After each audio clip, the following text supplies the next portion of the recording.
Gloria al Señor. No pueden...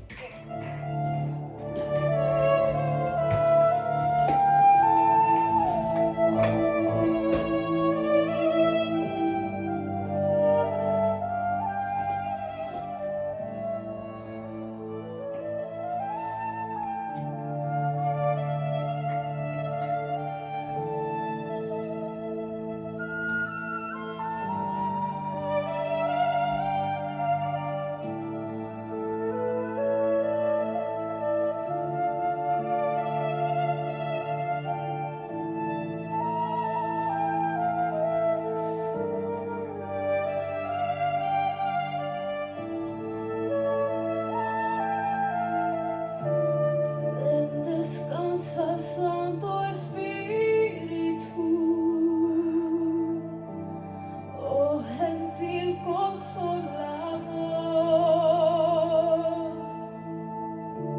te anhelamos, aliento de Dios,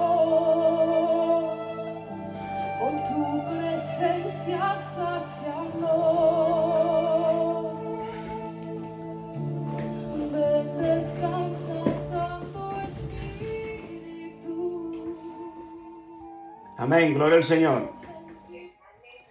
Estamos nosotros estudiando el libro de los Hechos y vamos a empezar nosotros en el capítulo 2 del capítulo de los Hechos, capítulo 2. Amén, bendecimos el nombre del Señor.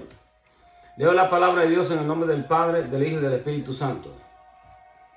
Dice, cuando llegó el día de Pentecostés estaban todos unánimes juntos y de repente vino del cielo un estruendo como de un viento recio que soplaba, el cual llenó toda la casa donde estaban sentados. Y se le aparecieron lenguas repartidas como de fuego, asentándose sobre cada uno de ellos. Y fueron todos llenos del Espíritu Santo y comenzaron a hablar en otras lenguas, según el Espíritu les daba que hablasen. Moraban entonces en Jerusalén judíos, varones piadosos, de todas las naciones bajo el cielo. Y hecho este estruendo, se juntó la multitud y estaban confusos, porque cada uno les oía hablar en su propia lengua. Y estaban atónitos y maravillados, diciendo, mirad, ¿no son galileos todos estos que hablan? ¿Cómo pues le oímos nosotros hablar, cada uno en nuestra lengua, en la que hemos nacido? Partos, medos, elamitas y los que habitamos en Mesopotamia, en Judea, en Capadocia, en el Ponto y en Asia, en Frigia y Panfilia, en Egipto y en las regiones de África, más allá de Cirene, romanos, aquí residentes, tanto judíos como prosélitos, cretenses, árabes. Lo oímos hablar en nuestras lenguas las maravillas de Dios. Y estaban todos atónitos, perplejos, diciéndose unos a otros, ¿qué quiere decir esto? Mas otros burlándose decían, están llenos de mosto. Vamos a dejarlo ahí, bendecimos el nombre del Señor. Y nosotros sabemos que este es el derramamiento que acontece del Espíritu Santo de Dios. Y la iglesia Espíritu Santo y Fuego tiene tremendo nombre y tremenda responsabilidad. Porque aquí dice Espíritu Santo y Fuego. La palabra de Dios dice aquí que el Señor le había prometido a ellos que Juan el Bautista dijo, yo bautizo con agua, pero detrás de mí vendrá uno que os bautizará con Espíritu Santo y Fuego. Ahora yo quisiera hacerle mención a ustedes con respecto en el libro de Juan, el libro de San Juan capítulo 20, versículo 22. Juan 20, versículo 22, dice, y habiendo dicho esto, sopló y les dijo, recibid el Espíritu Santo. A quienes les remitiere los pecados, les son remitidos, y a quienes los retuviese, les son retenidos. Ahora, nosotros estamos viendo aquí que el Señor en este momento, después de su resurrección, le había soplado a ellos el Espíritu Santo, a los discípulos. ¿Ok? Este no fue el bautismo que como acontece aquí ahora durante el día de Pentecostés. Esto fue más bien como una infusión a los discípulos por primera vez con la presencia regeneradora del Espíritu Santo y la nueva vida del Cristo resucitado. ¿Ok? Entonces el Señor le había dicho a él que él le iba a dar a ellos de su Santo Espíritu, que estaría sobre y que estaría dentro. Bendecimos el nombre del Señor. Ahora se puede deducir de que en Juan 20:22, donde dice que Jesús sopló sobre sus discípulos, se refiere a la regeneración. El verbo sopló, escuchen esto, viene del griego enfusado. Es el mismo empleado en la Septuaginta, la traducción griega del Antiguo Testamento. En Génesis 2:7, Dios sopló en su nariz aliento de vida y fue el hombre un ser viviente. Es la misma palabra. O sea, en este momento, en Juan 20:22, el Señor le está soplando de su espíritu. Ellos iban a recibir la regeneración, iban a recibir la nueva vida en Cristo. Pero el Señor le dijo a ellos, no se vayan de Jerusalén, sino que esperen la promesa del Espíritu Santo de Dios. Y sabemos que el Señor estuvo con ellos con 40 días después de su resurrección, enseñándoles a ellos y aún hablándoles con respecto al testificar y hablar de Él. Pero Él le dijo que ellos iban a esperar la promesa del Espíritu Santo, y el Espíritu Santo de Dios lo iba a llenar de poder, les iba a ellos a capacitar para la labor a la cual ellos habían sido llamados. Y no solamente ellos, sino todos aquellos que creyesen en el Señor. Había un promedio como de 120 reunidos. Ellos estaban en común acuerdo y estaban en unión. Escuchen esto. Escuchen esta información. No podemos olvidar cuántas veces mientras su maestro estaba con ellos, había disputas entre los discípulos sobre quién sería el mayor en el reino. Entonces, ¿se acuerdan de esa ocasión donde estaban los discípulos, la madre de estos discípulos, que fuera Andrés y Juan, uno de ellos, dos de ellos, ¿no? Que ella quería que sus hijos se sentasen uno a la derecha y el otro a la izquierda. O sea, y los discípulos se sintieron molestos por esta situación, por esta petición y estas cosas que estaban en ellos, sobre uno siempre como que quería ser mayor que el otro. Pero en este momento, ellos ahora ya no están en esas disputas. Ellos están ahora reunidos en común acuerdo, y estas diferencias que ellos tenían en cuanto a ciertos sentimientos ya habían desaparecido. Es importante saber que si nosotros queremos que la presencia de Dios se manifieste en medio nuestro, nosotros tenemos que estar reunidos en común acuerdo. ¿Okay? No puede haber en nosotros falta de perdón. No pueden haber estas cosas que a veces tienden a contristar el Espíritu Santo de Dios. Amén. Entonces, cuando llega el Espíritu Santo de Dios en este momento, fue en el día de Pentecostés. Ahora, escuchen aquí esta información. Ahora llegamos a los eventos del día de Pentecostés. La muerte y la resurrección de Cristo y el derramamiento del Espíritu Santo representan el cumplimiento de los tipos de las tres fiestas que seguían en sucesión la una de la otra. La primera era la Pascua, ¿ok?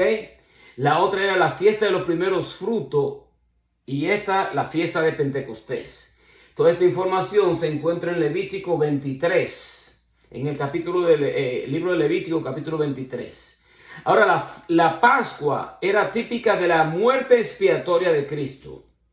Esta era seguida con la fiesta de la cosecha. En esta fiesta, los primeros frutos de la cosecha eran mecidos en el Señor. ¿Ok? Esta ceremonia era típica de la resurrección de Cristo. Esta es la segunda que seguía después de la Pascua. Es la fiesta de los primeros frutos, que era típica de la resurrección de Cristo. Ahora, ellos contaban, después de la fiesta de los primeros frutos, se contaban los 50 días. Entonces luego se celebraba la fiesta de Pentecostés. Y Pentecostés significa 50. ¿Se dan cuenta? Entonces, durante este tiempo, en una de estas fiestas donde se derrama ahora el Espíritu Santo de Dios, que es la misma fiesta que habla en Levítico sobre la fiesta de la cosecha, la fiesta de la semana. Le voy a leer Levítico 23, 15 al 21. 23, 15 al 21. Dice: contaréis desde el día que sigue el día de reposo, desde el día en que ofreciste la gavilla de la ofrenda mecida, 7 semanas cumplidas serán. Hasta el día siguiente del séptimo día de reposo contaréis 50 días, entonces ofreceréis el nuevo grano a Jehová.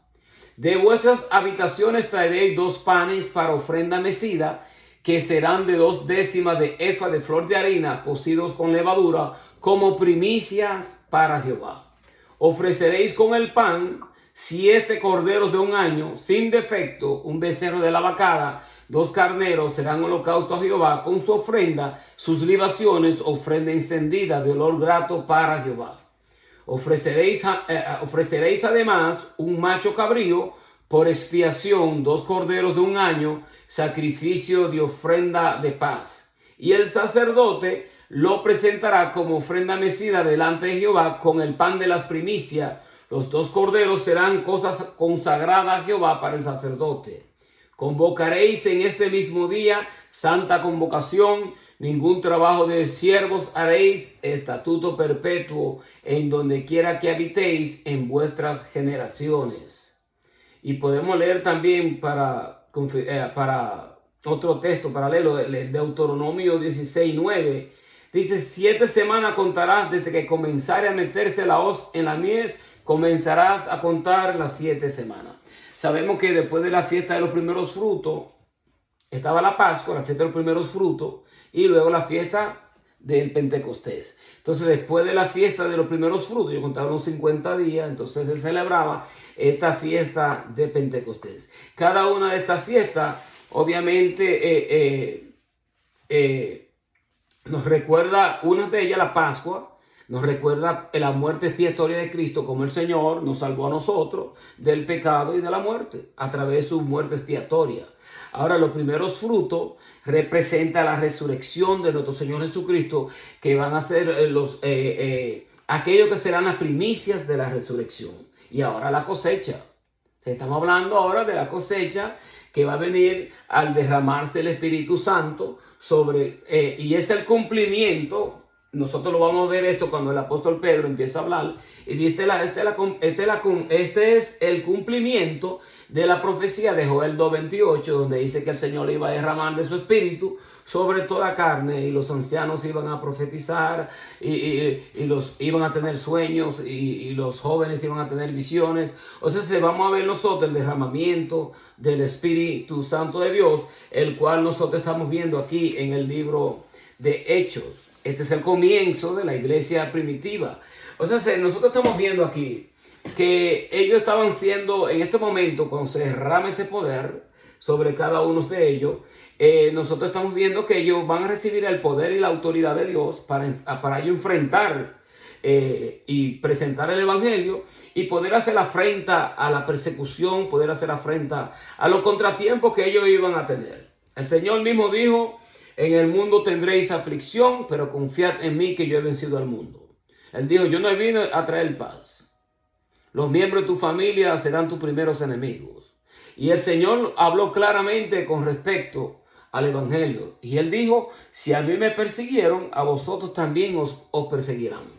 Ahora, nosotros estamos viendo aquí que en el caso, por ejemplo, de Pedro, ya el Pedro que nosotros estamos viendo aquí enfrentando la iglesia, no es el mismo Pedro que lo negó a él anteriormente. Pedro está siendo regenerado, ha recibido el poder del Espíritu Santo de Dios y toma este liderazgo de la iglesia.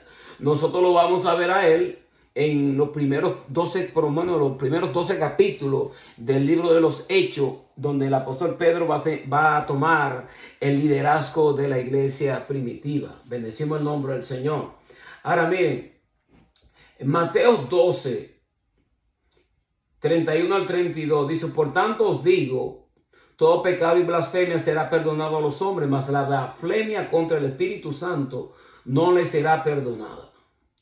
A cualquiera que dijera alguna palabra contra el Hijo del Hombre le será perdonado, pero al que hable contra el Espíritu Santo no le será perdonado ni en este siglo ni en el venidero. Se ve lo peligroso que es cuando nosotros tratamos con la persona del Espíritu Santo y lo delicado que es.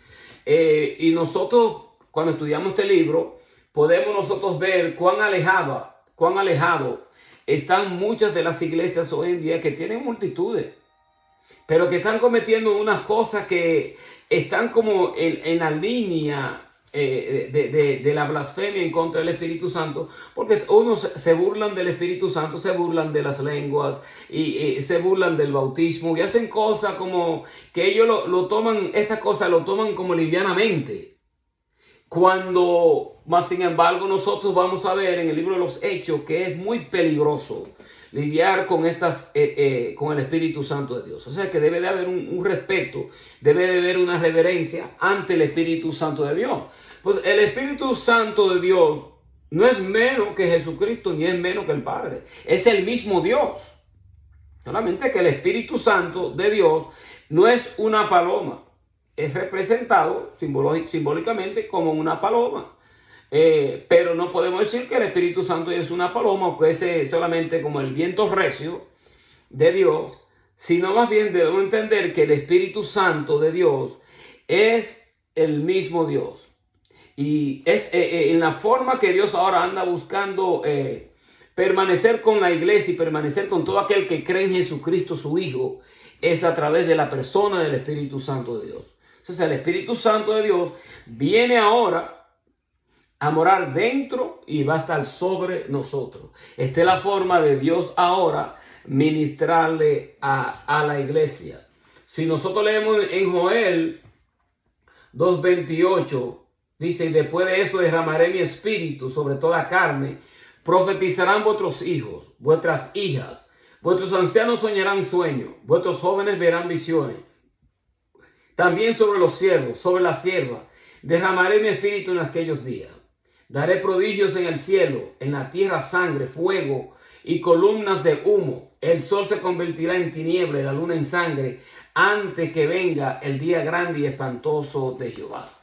Y ellos pensaban, pues ellos le preguntaron al Señor en su ascensión: vean, que tú vas a restaurar el reino de Israel durante el tiempo. Y el Señor le dijo: no les toca a ustedes saber el tiempo o la sazón que Dios puso en su sola potestad. En otras palabras, que no se preocuparan tanto por el tiempo, estas cosas. Pues obviamente había una labor al frente de ellos tremendísima. Y no solamente a través de ellos, sino a través también de nosotros. Pues nosotros estamos, el libro de los Hechos todavía no ha llegado a una conclusión. Todavía se siguen escribiendo los hechos de la iglesia de nuestro Señor Jesucristo. Y lamentablemente nosotros sabemos que muchas de las iglesias están lejos del cuaderno bíblico. Pues están introduciendo un sinnúmero de enseñanzas y herejías que nosotros mismos hemos venido estudiando por varios meses con referente a las sectas y herejías. Ahora, leemos nosotros en Juan 15, 26 al 27. Dice: pero cuando venga el Consolador, a quien yo os enviaré del Padre. Está hablando de Jesucristo. Dice que Él era quien lo iba a enviar del Padre. El Espíritu de verdad, el cual procede del Padre. Él dará testimonio acerca de mí. Vosotros daréis también testimonio a mí. Vosotros daréis testimonio también, porque habéis estado conmigo desde el principio. Entonces, esta es la evidencia. Me seréis testigo, por cuanto ellos habían estado con él desde el principio. El mismo Señor, voy a leerle a ustedes un texto bien interesante. Se encuentra en Juan 10, 23 al 30. Dice: y Jesús andaba en el templo por el pórtico de Salomón. Le rodearon los judíos y le dijeron: ¿hasta cuándo nos turbará el alma? Si tú eres el Cristo, dínoslo abiertamente. Jesús les respondió: os lo he dicho y no creéis las obras que yo hago en nombre de mi Padre. Ellas dan testimonio de mí. Pero vosotros no creéis, porque no sois de mis ovejas, como os he dicho. Mis ovejas oyen mi voz y yo la conozco y me siguen. Yo le doy vida eterna y no perecerán jamás, ni nadie las arrebatará de mi mano. ¿Se dan cuenta la seguridad que nosotros debemos de tener en cuanto a la salvación y en cuanto al Señor, en cómo el Espíritu Santo de Dios nos guarda y nos protege? Y esta es la labor del Espíritu Santo de Dios. Él es quien nos pastorea y Él es quien nos consuela. Él es quien nos guarda, Él es quien nos sana, Él es todo para nosotros. Y no debemos, sin descartar de que tenemos nosotros unos pastores que pueden pastorearnos, amén. Pues necesitamos instructores, gente que nos enseñen y que nos ayuden. Tenemos la iglesia para esto, ¿no? Pero nosotros tenemos que estar muy firmes en esto y creer, como dijo David, Jehová es mi pastor y nada me faltará. O sea, es que debe de haber una seguridad en cada uno de nosotros de quién es quien nos pastorea a nosotros. Dice, yo les doy vida eterna, no perecerán jamás, ni nadie las arrebatará de mi mano. Y el apóstol Pablo dijo esto en Romanos, capítulo 8, cuando él dijo, mira, ni angustia, ni persecución, ni tribulación, ni lo más profundo, ni lo creado, nada nos separará a nosotros del amor de Dios en Cristo Jesús. Amén. Mi Padre que me las dio es mayor que todo. Nadie la puede arrebatar de mi mano, de la mano de mi Padre. Yo y el Padre, él declara y dice, yo y el Padre somos uno. ¿Se dan cuenta? Entonces el Señor dijo, ustedes no son de mis ovejas, ustedes no creen en mí, porque mis ovejas oyen mi voz y me siguen. Entonces, nosotros oramos por nuestros familiares y oramos y presentamos el evangelio, estamos testificando, estamos hablando de él, pero hay personas que lamentablemente no van a creer. No estoy tratando de ser negativo, sino estoy tratando de también de presentar lo que el mismo Señor dijo. Ustedes no son de mis ovejas, por eso es que ustedes no creen. Entonces el Espíritu Santo de Dios ahora viene para redarguir al hombre, para traerlo a los pies de Cristo. Esta es la labor del Espíritu Santo, redarguir, llevarte a ti a la cruz del Calvario para arrepentimiento. ¿Se dan cuenta? Dice en el capítulo 2, dice, cuando llegó el día de Pentecostés, estaban todos unánimes juntos. Y de repente, o sea, que había una unidad, ya no hay, entre ellos no hay disputa, no hay contienda sobre quién va a ser mayor y sobre quién va a ser menor. Todos los discípulos cuando recibieron el Espíritu Santo de Dios, todos tenían la autoridad apostólica para hacer milagros, para hacer prodigios. Y lo vamos a ver nosotros en Felipe y en Esteban, que eran de los primeros diáconos. Pero de estos 12, cada uno de ellos tenía esa autoridad. Pero, si nosotros acordamos, que el Señor le dijo a Pedro, cuando Pedro le dijo, tú eres el Hijo del Dios viviente, el Señor le dijo, tú eres Pedro, y sobre esta roca edificaré mi iglesia. Y le dijo, a ti te daré las llaves del reino. La llave del reino, porque el apóstol Pedro era quien iba a abrir con este mensaje de parte del Señor, donde se iban a convertir miles y miles. Y el apóstol Pedro obviamente está encabezando la iglesia en cuanto a la presentación del evangelio, pero habían otros también que estaban haciendo de parte de Dios milagros y prodigios. Nosotros vamos a ver en la muerte del primer mártir, Esteban, que lanza un mensaje tremendísimo en el capítulo 6 del libro de los Hechos, en donde inclusive de los mismos líderes y los sacerdotes se estaban convirtiendo. Ese es el peligro de la iglesia primitiva. El peligro, igual si lo llaman peligro, era porque ellos tenían una autoridad tan convincente que aún los mismos sacerdotes se pudieron convertir al Señor. Entonces, por eso ellos dicen, nuestra nación va a perecer y vamos a perder prácticamente lo que nosotros hemos recibido si nosotros dejamos que esta gente con esta mentalidad sectaria, porque la iglesia primitiva empezó y era considerada como una secta, que a ellos luego nosotros lo vamos a ver, que lo van a estar amenazando para que no hablen en el nombre de Jesús de Nazaret. Más sin embargo, nosotros vemos hoy en día que ya Jesucristo, vamos a ser sinceros, el Señor no pienso que está en muchas de estas iglesias. Se reúnen, podrán tener miles. La multitud no indica necesariamente de que Dios está en esos medios. Pues hay otros lugares y otras religiones donde hay miles y miles de personas que se reúnen para adorar, entre comillas, a su Dios.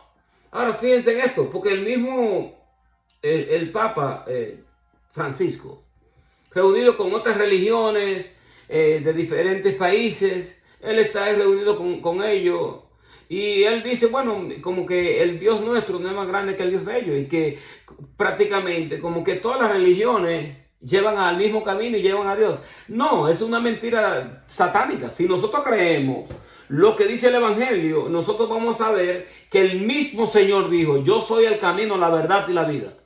Nadie viene al Padre si no es a través de mí. Si todos los caminos llevasen a Dios y todas las religiones, entonces ¿para qué presentar el Evangelio? No necesitamos ningún Evangelio. Vamos a adorar a Dios como se nos dé la gana y nosotros vamos a llegar a Dios porque todos los caminos conducen a Dios. Es una gran mentira, una mentira satánica y diabólica, de que un líder de esa magnitud omita lo que dice la Biblia como si él tiene la autoridad sobre la palabra escrita. No. La palabra escrita, la palabra de Dios, la Biblia, la que nosotros tenemos, la que a través de los siglos ha enfrentado persecución diabólica, ella es la que dicta cómo nosotros debemos conducir la iglesia y cómo nosotros debemos presentar el Evangelio. Porque por esto fue que murieron todos los discípulos. Murieron porque ellos decían, bueno, Jesucristo es el Mesías y Él es el único camino al Padre. Entonces, ¿cómo va a ser que después de tanta trayectoria a través de la historia, después de la muerte de tantos hombres de Dios y tantos mártires, cuando ya la iglesia está a punto de ser arrebatada y de ser llevada al trono celestial con Cristo, ahora parece tal apostasía donde ahora todos los caminos conducen a Dios? No hace falta adorar a Cristo porque el Cristo que yo adoro no es más grande que el Buda o que el Mahoma que tú adoras. Eso es satánico y eso es diabólico. El Señor mismo dijo que hay que entrar por la puerta estrecha, porque ancho y espacioso es el camino que lleva a la perdición y muchos son los que entran por ella. Nosotros tenemos de entrar por la puerta estrecha, que es la que presenta el Señor, que Él es el camino, la verdad y la vida. Ahora fíjense, se le aparecieron lenguas repartidas como de fuego, asentándose sobre cada uno de ellos. Esta es la glososalia. Estas personas estaban hablando otro lenguaje. Estaban hablando, les oían a ellos escuchar que ellos estaban hablando en otras lenguas. Ahora ya nosotros hemos hablado anteriormente sobre las lenguas y cómo debe de hablarse la lengua dentro de la iglesia. Esto nosotros lo sabemos, que dice que cuando una persona habla en lengua, dice que debe de haber interpretación. Y si no hay interpretación, el que está hablando en lengua, que la hable para sí mismo. Está bien. O sea, si no estamos descartando el hecho de que el don de lengua todavía, yo creo que el don de lengua está en vigencia, creemos que el don de lengua está en vigencia, pero nosotros no podemos inventarnos nuestras propias lenguas, como tampoco podemos limitar a Dios en que nosotros podemos hablar otras lenguas angelicales. Hay muchas personas que no creen sobre el don de lengua y no creen sobre esta actividad dentro de la iglesia, y por cuanto ellos no creen y piensan que es un peligro de que la gente esté hablando este idioma o esta jeringlosa, no sé lo que ellos lo podrían llamar, pero nosotros sabemos que con las lenguas nosotros podemos comunicarnos con Dios, pues es el mismo Espíritu Santo que está hablando a nuestros corazones. No es, ¿cómo que se dice esta palabra? No es como que nosotros tratemos de contritar el Espíritu Santo de Dios y apagarle el espíritu a la persona cuando ellos están recibiendo de parte de Dios una infusión o un poder de parte de Dios a través del Espíritu Santo de Dios. No es apagarte el espíritu, sino que uno debe conducirse con cierta clase de orden para que las personas puedan ser edificadas. O sea, se profetizar, si tiene un mensaje, si tú estás hablando en lengua y Dios te da la interpretación, entonces tú vas a decir el Señor, cierta parte del Señor, que es esto y esto y esto. Y eso está bien, pero hacerlo todo dentro del orden doctrinal que ofrece la Sagrada Escritura. Ahora, vamos a leer nosotros este texto bíblico en Juan 21, Juan capítulo 21 del 15 al 19. Dice, cuando hubieron comido, Jesús dijo a Simón, a Pedro, Simón, hijo de Jonás, ¿me ama más que esto? Le respondió, sí, Señor, tú sabes que te amo. Él le dijo, apacienta mis corderos. Volvió a decirle la segunda vez, Simón, hijo de Jonás, ¿me amas? Pedro le respondió, sí, Señor, tú sabes que te amo. Le dijo, pastorea mis ovejas. Le dijo la tercera vez: Simón, hijo de Jonás, ¿me amas? Pedro se entristeció de que le dijese la tercera vez: me ama. Y le respondió: Señor, tú lo sabes todo. Tú sabes que te amo. Jesús le dijo: apacienta mi cordero. Bendecimos el nombre del Señor. Entonces que nosotros estamos viendo,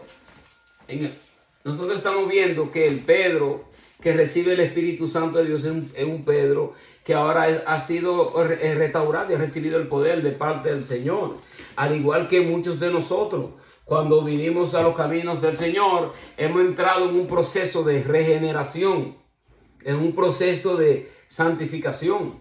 Entonces, no es que uno ya viene a los pies de Cristo y ya lo tiene, y ya estoy bien. No, hay que seguir buscando de Él. Hay que buscar llenarse del Espíritu Santo de Dios, ser bautizado con el Espíritu Santo de Dios.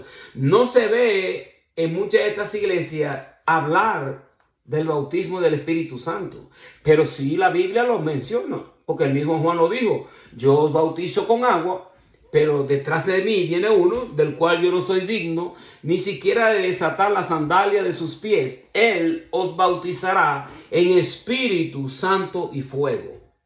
¿Se dan cuenta? Entonces, porque esto es lo que te va a dar a ti el poder. Te va a dar a ti, uno va a tener más ganas de orar, de leer la Biblia, más amor por las cosas de Dios. Va a tener uno, va a ser uno más eficaz en lo del Señor. Y uno se va a inquietar porque las cosas de Dios salgan bien. Bendecimos el nombre del Señor. Uno quiere ser lleno de la presencia del Espíritu Santo y ser sumergido en su presencia. Dice: fueron todos llenos del Espíritu Santo y comenzaron a hablar en otras lenguas, según el Espíritu les daba que hablasen.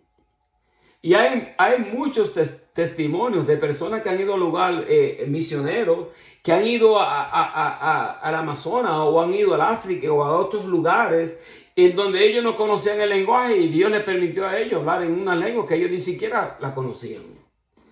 Entonces nosotros sabemos que todo esto está en vigencia, pero esto está en los dones no nos pertenecen a nosotros. Los dones son del Espíritu Santo de Dios.